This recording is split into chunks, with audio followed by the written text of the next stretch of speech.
Antônio, mas em virtude da doença do pai dele, está internado no CTI, ele não pôde estar presente. Então nós temos aqui hoje a presença também do nosso grande companheiro Anderson. Aqui já está quente, dá licença. O Anderson que vai nos abrilhantar na tarde de hoje com seus conhecimentos. Está quente. Para nós fazermos a nossa ambiência, o livro Pão Nosso, capítulo 138. O título é Vejamos Isso. Uma mensagem de Paulo, primeira carta aos Coríntios, capítulo 1, versículo 17. Porque o Cristo me enviou não para batizar, mas para evangelizar, não em sabedoria de palavras, para que a cruz do Cristo não se faça vã. Então vamos aos comentários de Emmanuel. Geralmente, quando encarnados, sentimos vaidoso prazer em atrair o maior número de pessoas para o nosso modo de crer. Somos invariavelmente bons pregadores e eminentemente sutis na criação de raciocínios que esmaguem os pontos de vista de quantos não possam compreender no imediatismo da luta. No primeiro pequeno triunfo obtido, tornamo-nos operosos na consulta aos livros santos, não para adquirir mais vasta iluminação, e sim com o objetivo de pesquisar as letras humanas das divinas escrituras, buscando acentuar as afirmativas vulneráveis de nossos opositores. Se católicos romanos, insistimos pela observância de nossos amigos à frequência da missa e dos sacramentos materializados. Se adeptos das igrejas reformadas, exigimos o comparecimento geral ao culto externo. E se espiritistas, buscamos multiplicar as sessões de intercâmbio com o plano invisível. Semelhante esforço não deixa de ser louvável em algumas de suas características. Todavia, é imperioso recordar que o aprendiz do Evangelho, quando procura sinceramente compreender o Cristo, sente-se visceralmente renovado na conduta íntima. Quando Jesus penetra o coração de um homem, converte-o em testemunho vivo do bem e manda-o a evangelizar os seus irmãos com a própria vida. E, quando o homem alcança Jesus, não se detém pura e simplesmente na estação das palavras brilhantes, mas vive de acordo com o Mestre, exemplificando o trabalho e o amor que iluminam a vida, a fim de que a glória da cruz não se faça vã. Muito interessante, né?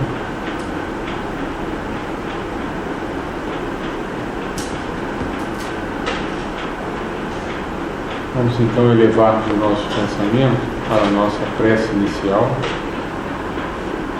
Senhor Jesus, Divino Mestre e amigo, mais uma vez estamos aqui reunidos, Senhor, para a nossa tarde de estudos, na casa de Amerigo.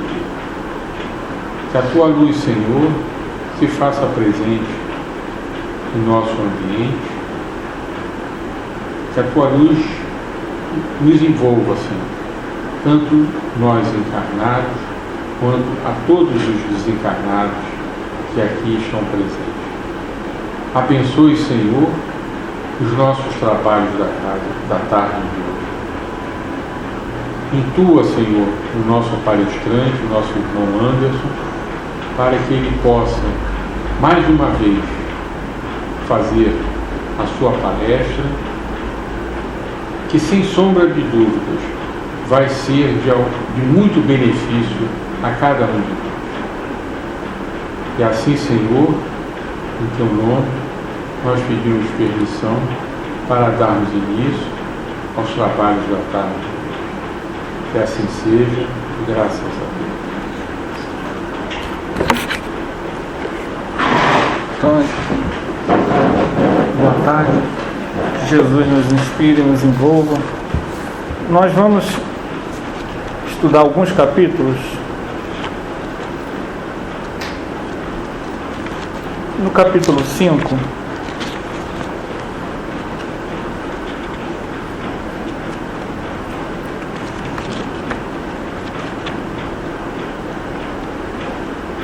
capítulo 1,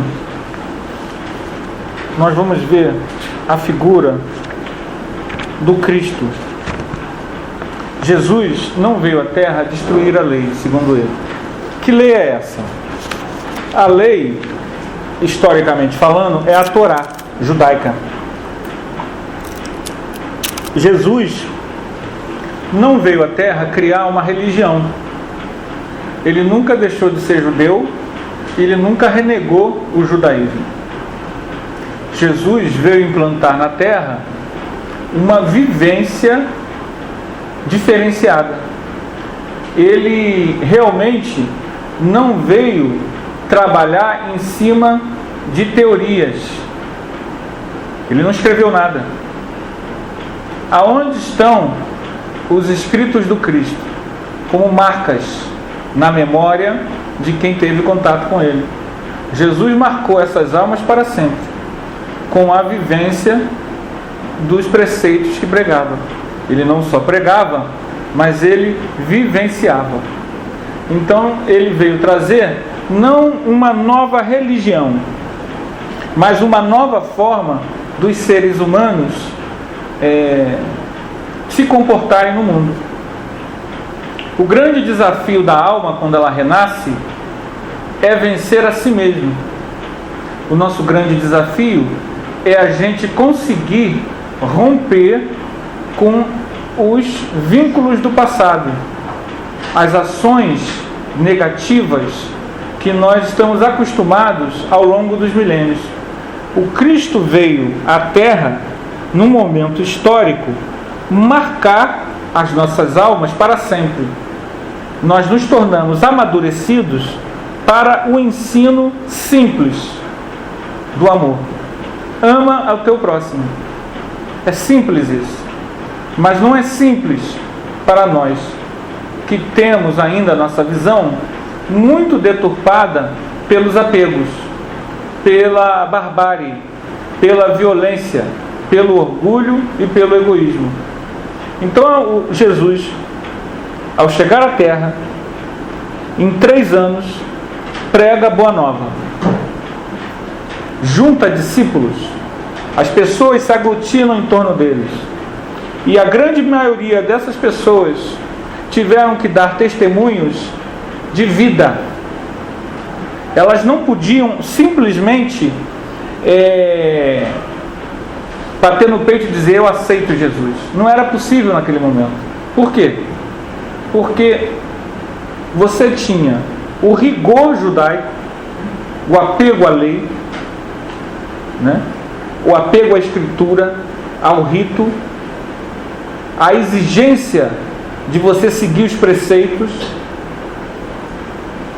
o orgulho de se sentir o povo escolhido.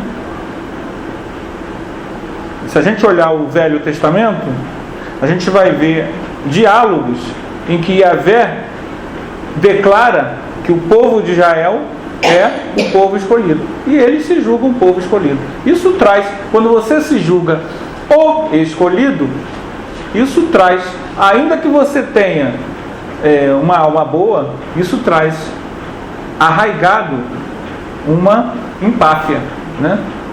E o judeu ortodoxo, ele traz essa empáfia de se sentir o escolhido por Deus.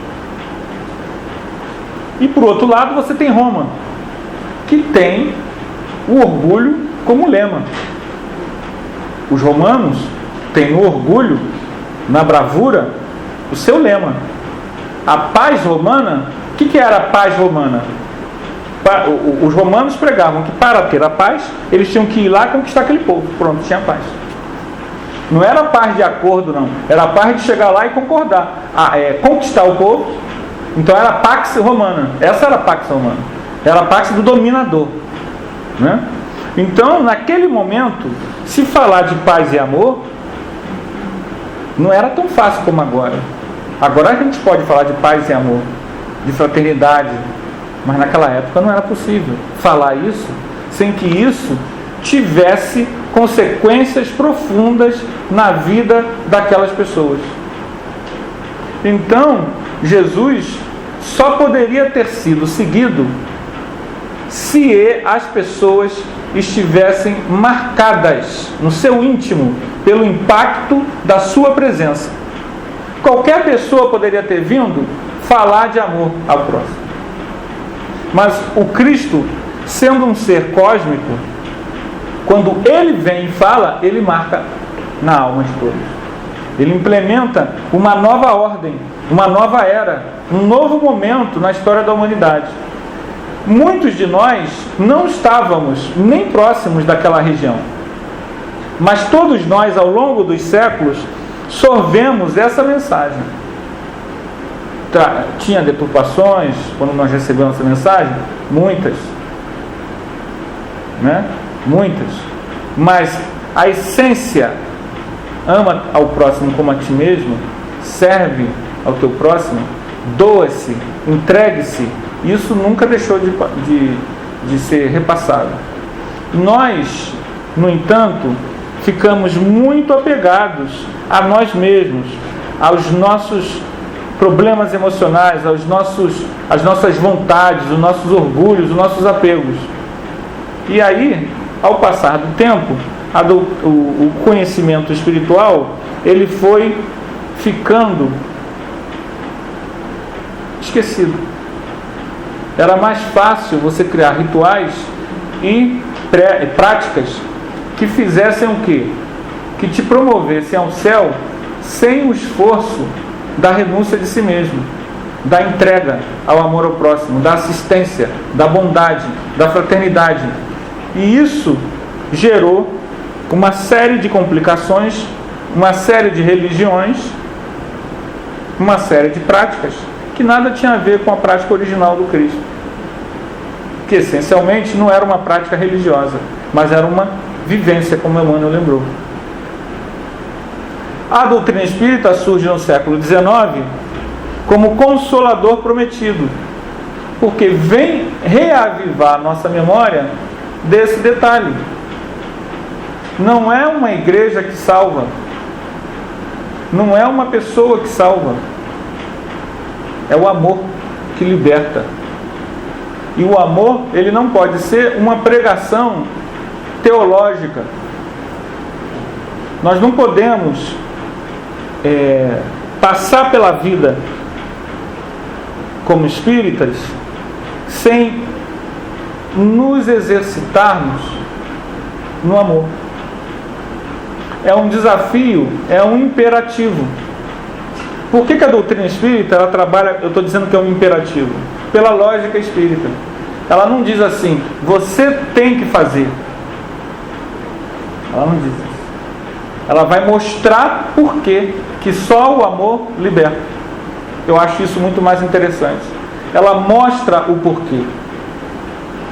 E um dos porquês que ela vai mostrar é que nós não somos este corpo físico.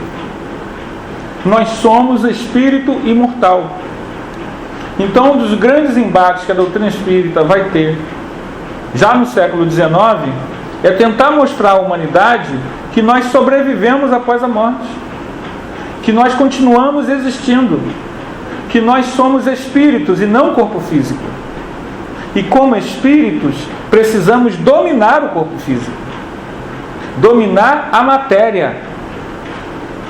Aí diz assim, aquele ditado: A carne é fraca. É verdade isso? A carne é fraca? A carne não tem inteligência. O espírito é que tem as suas fraquezas. A carne, o corpo físico, ele não tem inteligência. Nós precisamos entender que quando nós estamos encarnados, nós meio que ficamos bloqueados da realidade espiritual e achamos que só aqui e agora é que é o real. E aí há uma valorização do aqui e agora. E quanto mais nós valorizamos o aqui e agora, mais as nossas decisões tendem a ter erros. Porque quando eu valorizo o imediato, eu estou prestes a praticar o mal. Porque o imediato ele é sempre egoísta, ele é sempre urgente, ele não consegue antever o que virá depois. Todo bandido, toda pessoa que faz mal, toda pessoa que comete erros, ela tem uma incapacidade. Ela não vê o futuro. Se ela parasse para refletir o que virá após os seus atos, se ela refletisse sobre as consequências dos seus atos, ela provavelmente se refrearia. Os seus impulsos mais primitivos, ela não daria vazão. Ela se seguraria, ainda que ela tenha aquele impulso, mas ela se segura. É o que a doutrina espírita faz com a gente. Nós somos espíritos individuais. Cada um de nós aqui tem a sua própria história evolutiva. Cada um de nós tem facilidades e dificuldades. E todos nós temos o conhecimento espírita para nos estimular o bem. Porque nós sabemos que temos ainda orgulho, egoísmo, apegos, coisas a vencer. Ah, mas eu não tenho coisas a vencer, não, já venci tudo. O conhecimento espírita nos diz que a lei de progresso, ela não tem fim, porque nós não temos fim. Se eu estou reencarnando num mundo de provas e expiações, há um motivo. Eu não sou Jesus, não sei se vocês sabem disso, eu não sou Jesus. E acho que ele também não está aqui sentado entre nós. Então, se nós não somos Jesus, estamos reencarnados num mundo de provas e expiações, é sinal de que nós ainda temos o quê? Coisas a resgatar na expiação. E coisas a vencer com as provas. Quando um planeta ele só tem provas, ele já está no mundo de regeneração. Ou até mais evoluído ainda. A expiação, ela só existe como uma necessidade dos homens rebeldes. A dor mais cruciante, as zonas do mundo espiritual chamadas de umbralinas, elas só existem porque ainda existem seres humanos que cultivam isso dentro de si. Nós não podemos imaginar, há muitos anos atrás, eu não sei se eu já falei isso aqui, nos anos 80, nós fomos no aniversário de uma casa espírita, em Irajá, o Humildade e Amor. E era um aniversário, a casa estava em obras, e vieram muitas pessoas de vários lugares, e o orador foi substituído por um outro orador, e ele começou a palestra dele dizendo o seguinte: isso eu tinha 19 anos.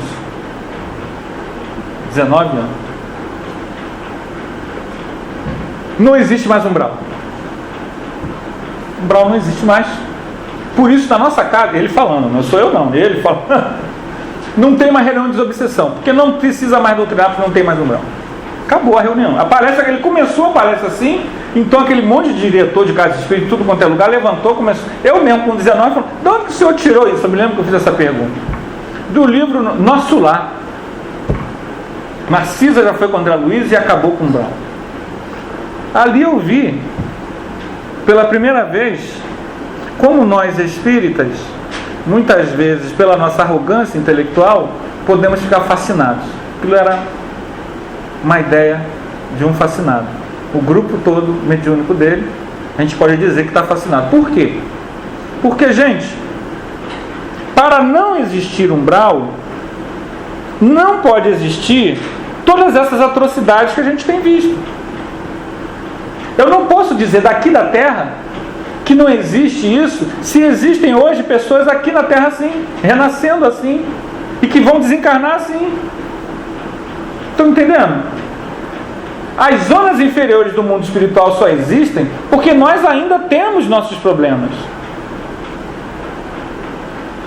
A maioria dos seres humanos na Terra, no planeta Terra, ainda tem problemas de racismo, violência sexual, drogas. A droga movimenta $1 trilhão. O álcool, quantas pessoas hoje não estão morrendo porque estão dirigindo bêbadas? Quantas pessoas não estão no hospital porque passaram a vida toda fumando? O câncer campeia. Tudo isso são construções que nós construímos pela nossa ignorância evolutiva. Então as zonas inferiores, elas ainda existem e ainda vão durar muito tempo, porque nosso mundo ainda é um mundo de provas e expiações. O mundo de regeneração virá, mas não virá com anjos tocando trombeta.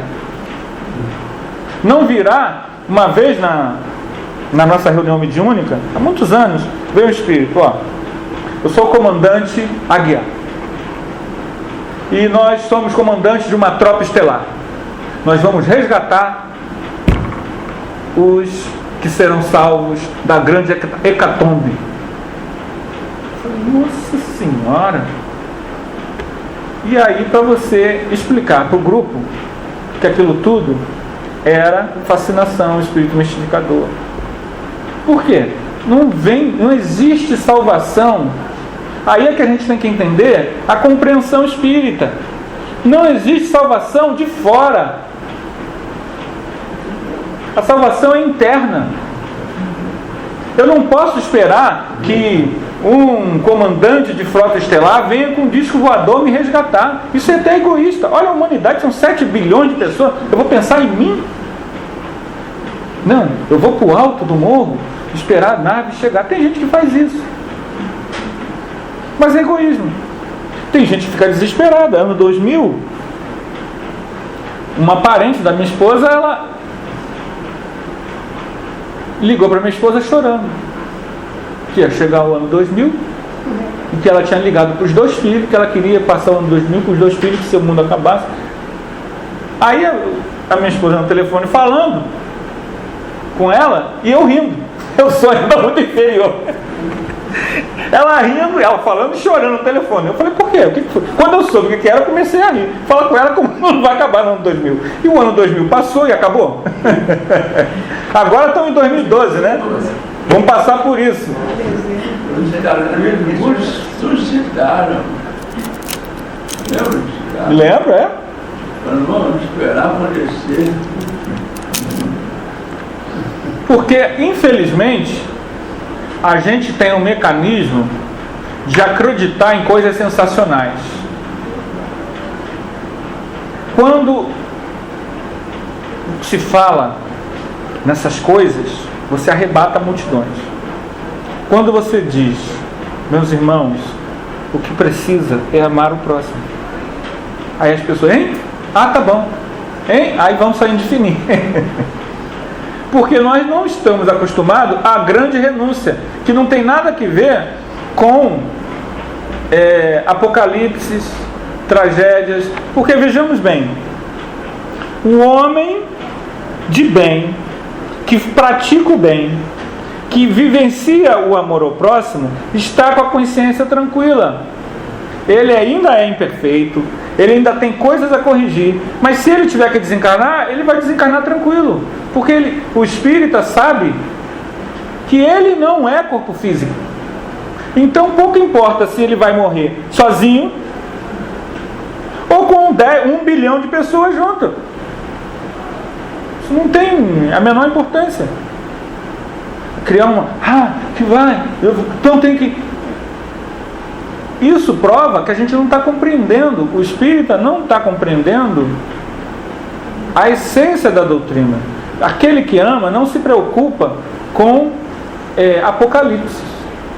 Ele não precisa ficar preocupado com o Apocalipse. Ele precisa se preocupar com o seguinte: o Apocalipse eu não sei quando vai vir, nem sei se vai vir algum dia, mas a minha mudança, eu me tornar menos egoísta, mais bondoso, menos agressivo, mais fraterno, reconciliar com meu pai, reconciliar com meu irmão, reconciliar com a minha irmã, reconciliar com meu filho. Isso eu preciso fazer.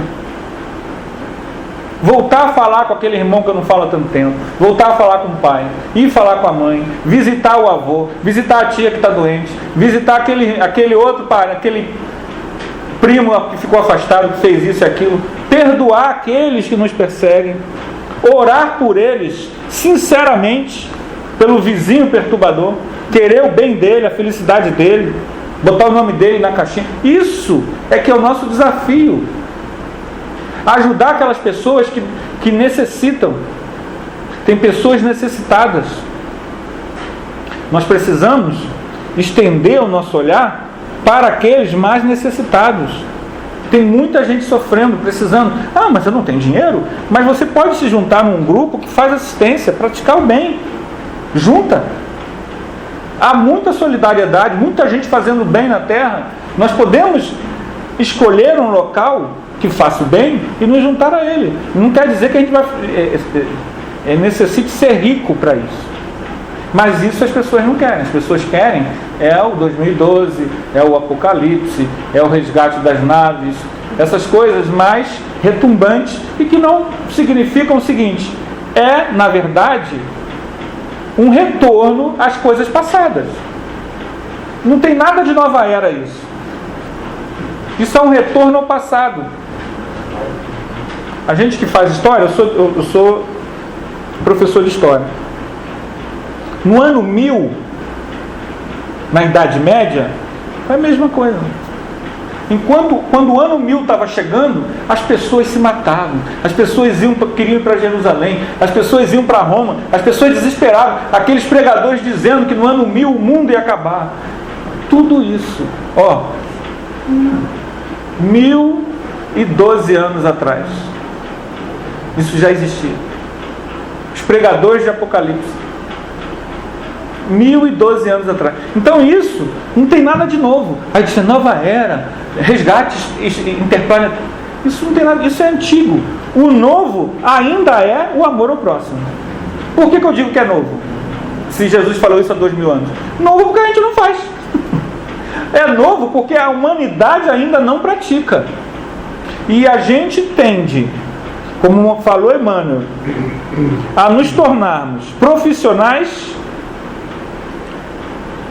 da letra, da palavra, do estádio cheio, da casa cheia, do prosélito, de querer divulgar a mensagem e não da vivência.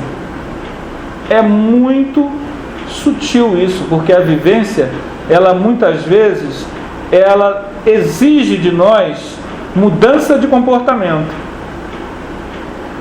E aí é que está o problema. Será que eu quero abrir mão daquele velho comportamento? Eu costumo dizer lá nos estudos da nossa casa, progresso, tem um quadro aqui, progresso significa mudança.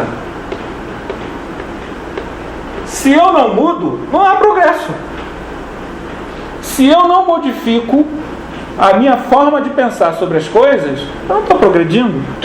Para que haja mudança, eu tenho que estar consciente que eu quero mudar para algo melhor. E aí vem o Consolador Prometido mostrando para a gente que nós somos espíritos imortais, que tudo que está aqui vai passar. A Shirley MacLaine tem um livro que eu não li, pretendo ler ainda um dia. A Vida é um Palco. Eu não li o livro, mas o título do livro é uma grande realidade. Nós aqui encarnados vivemos um grande teatro. Ora, nós estamos no Brasil, no Rio de Janeiro. Ora, nós estamos como homem. Ora, nós estamos renascidos dentro dessa e daquela circunstância.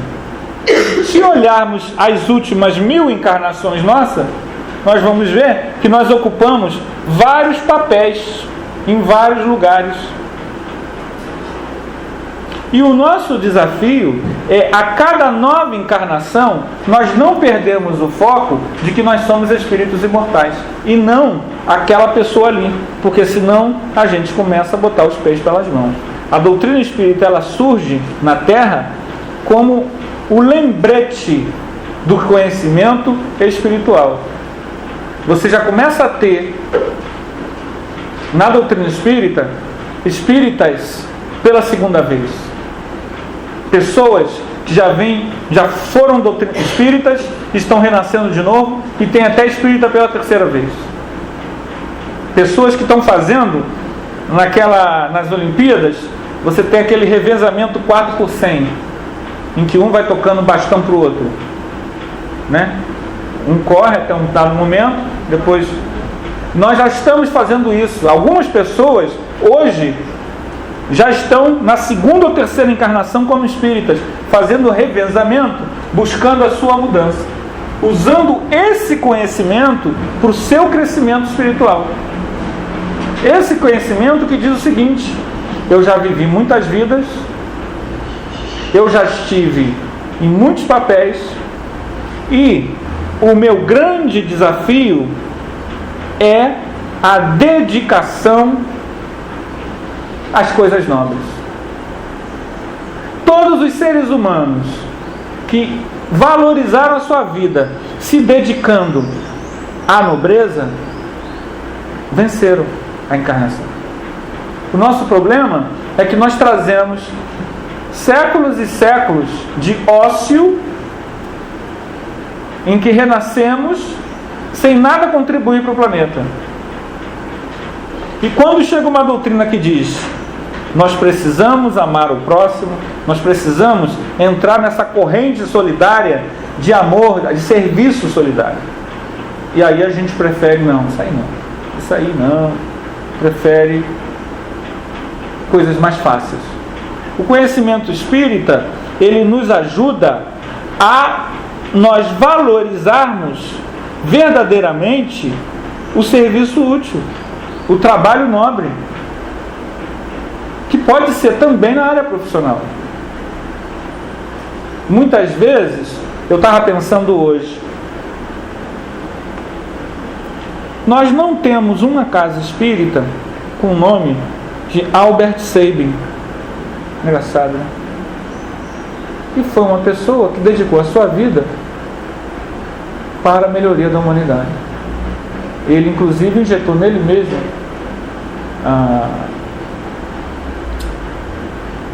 o extrato da vacina para fazer o experimento. Ele, em vez de experimentar em outro, ele fez nele mesmo.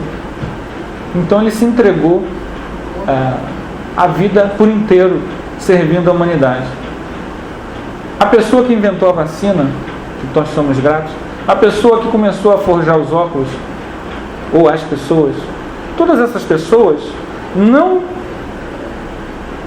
fizeram da sua vida uma vida de dolce far niente, de ficar contemplando as estrelas, olhando para o céu. É muito bom olhar para o céu, e é muito bom contemplar as estrelas, mas não fazer isso a sua vida. Emmanuel, no livro Fonte Viva, fala que a catarata, a água caía ali, e milhares de anos, milhões de pessoas olhavam para a catarata, e o que elas viam?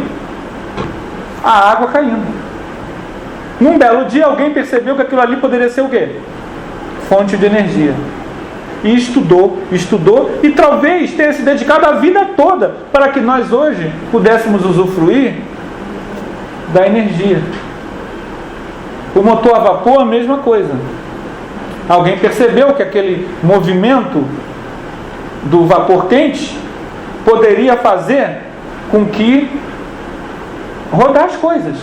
E aí você inventa a locomotiva, né?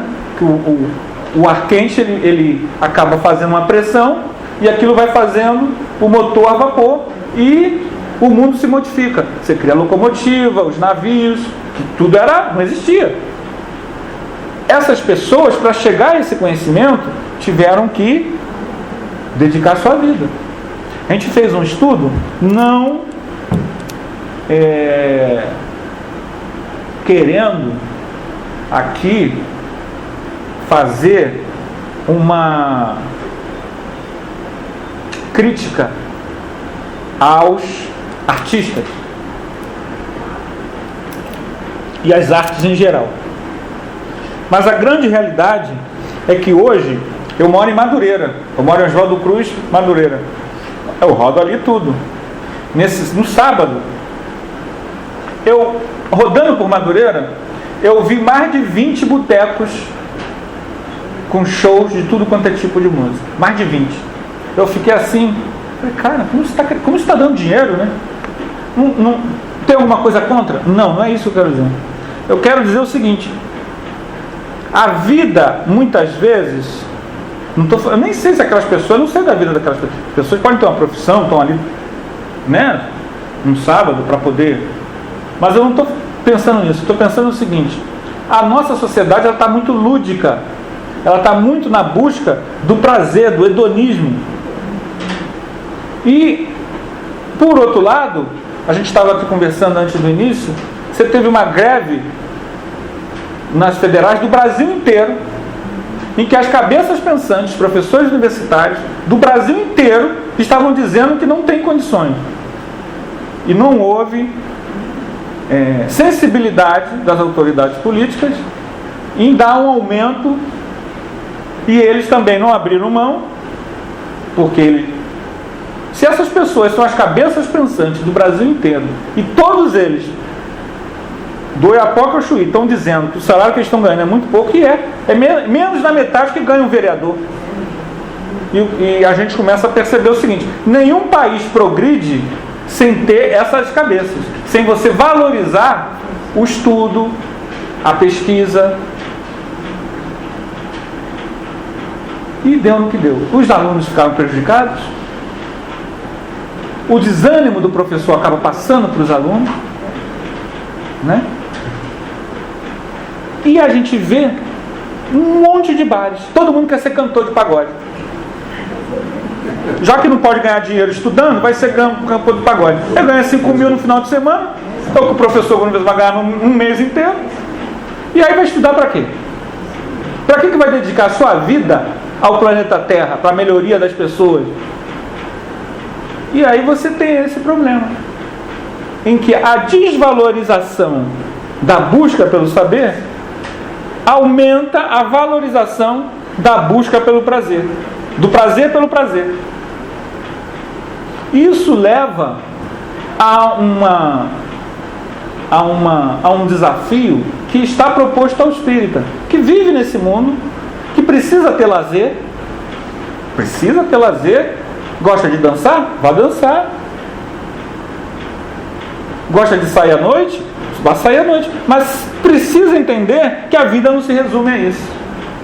Que o planeta Terra, ele exige a nossa dedicação amorosa, a nossa entrega, seja na área profissional, seja como voluntário numa casa de luz. E isso é o que Jesus vem propor a gente. Por isso que os primeiros seguidores de Jesus, eles não tiveram bares para se divertir. Eles não tinham alternativa. Ou eles seguiam a luz, ou eles caíam nos umbrais da consciência. Hoje nós temos condições de seguir a luz de uma forma bem light. O conhecimento humano, o progresso, trouxe para nós o conforto. A gente estava vindo de carro para cá e ligou o ar-condicionado. Mas você vem. Está 37 graus lá fora, passou no... Mas você está dentro do ar. Olha o conforto. Imagina aqueles oradores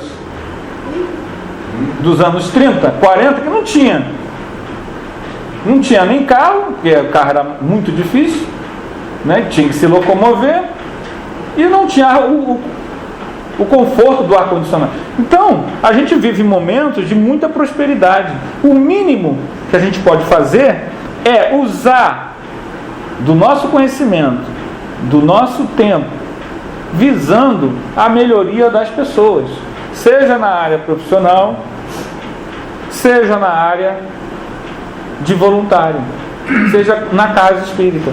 Nós precisamos, como Emmanuel falou, da vivência. Muitas vezes a gente quer convencer o parente com um livro. Kardec falou, o parente já conhece a gente. Você vem falar disso comigo? Você? Quem é você? Aí lembra o que ele falou, em 1920, se lembra que você fez em 1920? Que o parente, né? O que você tem que fazer? Você tem que dar o exemplo. André Luiz fala isso na Agenda Cristã. Você precisa viver de tal forma que o caluniador veja a sua mudança. Não adianta você querer estabelecer uma batalha. Eu não sou isso, você é, eu não sou. Você... Viva. A proposta do Cristo, ela não é uma proposta de teologia, ela é uma proposta de vida. Esse é o problema que nós trazemos conosco. Como vivenciar um coração bondoso? Como ser um coração afável, se eu não sou? Se eu reconheço que ainda não sou tão bondoso, eu vejo pessoas bondosas, nem são espíritas. Uma tia minha, ela... Às vezes as minhas histórias são repetitivas, né? Talvez eu já tenha contado essa. Ela, quando uma vizinha dela se mudou, ela começou a cismar, porque ela achava que a vizinha, quando falava com a cachorra, estava falando com ela. Isso daí é assédio, é obsessão, tá? Se algum de vocês tiver algum parente assim, ou vocês estiverem assim, cismado com que o vizinho está falando lá, está falando comigo. Isso é obsessão. Ainda que o vizinho esteja falando, mas a impressão negativa, isso é um horror, né? E ela falava, a vizinha falou, aí eu ia lá, não, tia, mas você é muito ingênuo. A gente é espírita, porque ela é espírita, tá? Ela é espírita. A gente é espírita, mas não pode ser tão ingênuo assim, não. Você não entende nada das coisas. Não, mas ela não está falando, tia. Ela está falando com a cachorra. Não, ela está jogando em dia. A vizinha nem conhece a senhora, a vizinha se mudou agora. Num belo dia, bate a porta. Quem é que está? Cachorro ou a vizinha? A vizinha com um bolo na mão. Ô vizinha, eu me mudei para cá, eu não sou daqui do Rio, e de onde eu venho, a gente tem esse hábito, eu vim aqui me apresentar. Conquistou a minha tia. A vizinha não era espírita, mas ela tinha uma coisa, eu nunca tinha visto aquilo, mas parece que para o interior do Brasil isso é comum. Coração bondoso. E vai entendendo a urgência de nós transformarmos o nosso coração num coração cristão, num coração de luz. Melhorar, não há nenhum... A vizinha não se tornou um espírito superior porque levou um bolo. É a bondade espontânea. Mas às vezes a gente fica com aquela coisa da cisma. Fulana, a gente... Às vezes eu sou fofoqueiro, eu não posso falar. Eu ia falar uma coisa lá da nossa casa espírita, mas não, deixa pra lá. Às vezes você tem problemas de relacionamento na casa espírita por causa da estética, o problema do feminino. Uma moça que chega mais bonita, às vezes já gera uma ciumeira. Às vezes você pensa, na casa espírita vai ter isso, mas gera. Porque aquela trabalhadora tem uma aparência, ou está de bem com a vida, aí as pessoas ficam, já há uma antipatia. Aí a pessoa não sabe por que é essa antipatia. E aí a gente precisa entender o seguinte: nossos problemas, nossos conflitos são nossos. Uma pessoa que chega pode chegar sem esses problemas. E a gente tem que recebê-la com o coração aberto. E o que ela tiver de bom, a gente o quê? Humildemente. A pessoa se tornou espírita agora, mas ela não está na vida agora. O fato dela ser espírita há 1 ano, 2 anos, não quer dizer que ela seja mais inferior do que quem tem há 20. Às vezes ela tem uma vivência... Oi? Ela tem uma vivência de vida, de sentimento bom, que culminou com ela chegar à casa espírita ou não. Não tem Madre Teresa de Calcutá. Se Madre Teresa de Calcutá chegar hoje agora ali, uma jovenzinha de 20 anos, renascida, 15 anos, eu não sei quanto tempo ela desencarnou, mas, digamos, 15 anos. É uma jovenzinha de 15 anos, mas é Madre Teresa de Calcutá. A gente não sabe. Mas muitas vezes, a operosidade dela, a vontade dela de trabalhar, a vontade dela de se dedicar, a gente começa a ficar, peraí, não. Mas a gente não sabe que é Madre Teresa de Calcutá. Então a doutrina espírita, ela nos coloca um desafio do coração afável. Nós não precisamos saber se aquela jovenzinha é Madre Teresa de Calcutá, porque o nosso desafio sempre vai ser receber bem, abrir o nosso coração para aquela pessoa. Nós sabemos de uma história de uma negrinha. Ela era negra retinta, do cabelo curto, uma aparência não muito... E ela era analfabeta. Ela passou a vida toda analfabeta. Foi ama de leite, teve 8 filhos, mas ela tinha uma coisa: ela era extremamente generosa, extremamente bondosa, extremamente dedicada, extremamente... Aí Chico Xavier disse que ela tinha sido rainha. E quando ela desencarnou vitoriosa. Foi uma daquelas recepções maravilhosas no mundo espiritual, em que centenas de espíritos foram ajudados por ela, vieram recebê-la. Ela ornada de luz. Ela morava em Uberaba, ela era empregada do Chico. E essa senhora, a aparência, você olhava para a aparência, aquele monte de pessoas ricas que iam visitar o Chico, aquela senhora lá descalça, negra retinta, com os peitões assim, sabe, analfabeta, mas e agora no mundo espiritual é uma joia de luz. Uma joia de luz de um ser que venceu a si mesmo e que pediu para vir assim, para vencer os séculos e séculos que ela vinha na monarquia, com toda aquela empáfia da realeza europeia. Então a gente começa a perceber que o conhecimento espírita, ele nos vacina dos vícios da sociedade, se a gente quiser, claro.